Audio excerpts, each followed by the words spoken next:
YSS Kottayam ധ്യാന മണ്ഡലിയുടെയും Kidangoor PKB വനിതാ ലൈബ്രറിയുടെയും ആഭിമുഖ്യത്തിൽ ധ്യാന പരിശീലനം ലൈബ്രറി ഹാളിൽ നടന്നു. ശ്രീ പരമഹംസ യോഗാനന്ദൻ സ്ഥാപിച്ച YSS ആശ്രമങ്ങളുടെ കീഴിലുള്ള കോട്ടയം ധ്യാന മണ്ഡലി ആത്മീയ സാധന മാർഗത്തിൽ താല്പര്യമുള്ളവർക്കായാണ് ധ്യാനയോഗ മാർഗനിർദ്ദേശങ്ങൾ നൽകിയത്.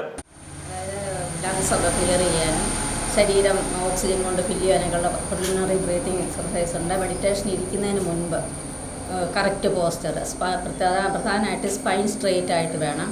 പിന്നെ കണ്ണുകൾ കൂടെ ഫിക്സ് ചെയ്ത് റിലാക്സ്ഡ് ബോഡി അങ്ങനെയാണ് നമ്മൾ മെഡിറ്റേഷൻ ചെയ്യുന്നത്. പിന്നെ നമ്മൾ ടെക്നിക് പ്രിലിമിനറി ബ്രീത്തിങ് എക്സർസൈസ് കഴിഞ്ഞ് നമുക്ക് വേറെ ചെറിയ ചെറിയ സിമ്പിൾ ബ്രീത്തിങ് എക്സർസൈസ്, പിന്നെ മുമ്പോട്ട് പോകുമ്പം ബേസിക് ടെക്നിക്സ് യോഗയുടെ ബേസിക് 1 പറയുന്ന ഫോംസോ, സെക്കൻഡ് ഫോം, പിന്നെ ക്രിയായോഗ. അതിന് മുമ്പ് ഒരു ഫിസിക്കൽ എക്സർസൈസ് 38 എക്സർസൈസ് നമ്മൾ ചെയ്യുന്നു. ധ്യാന പരിശീലനം റാഞ്ചി ആശ്രമത്തിലെ സ്വാമി ലളിതാനന്ദഗിരി ഓൺലൈനായി നടത്തി. പരമഹംസ യോഗാനന്ദന്റെ പുസ്തകങ്ങളുടെ പ്രദർശനവും നടന്നു. യോഗ ദിനാചരണത്തിന് മുന്നോടിയായി നടന്ന പരിപാടിയിൽ coordinator Indira Gopakumar, Radhakrishnan, George Sebastian, NS Gopalakrishnan Nair, CK Unnikrishnan, V Geetha, VG Leela, Sheela Rani, Jyothi Jayendran, Anu Arya തുടങ്ങിയവർ പങ്കെടുത്തു.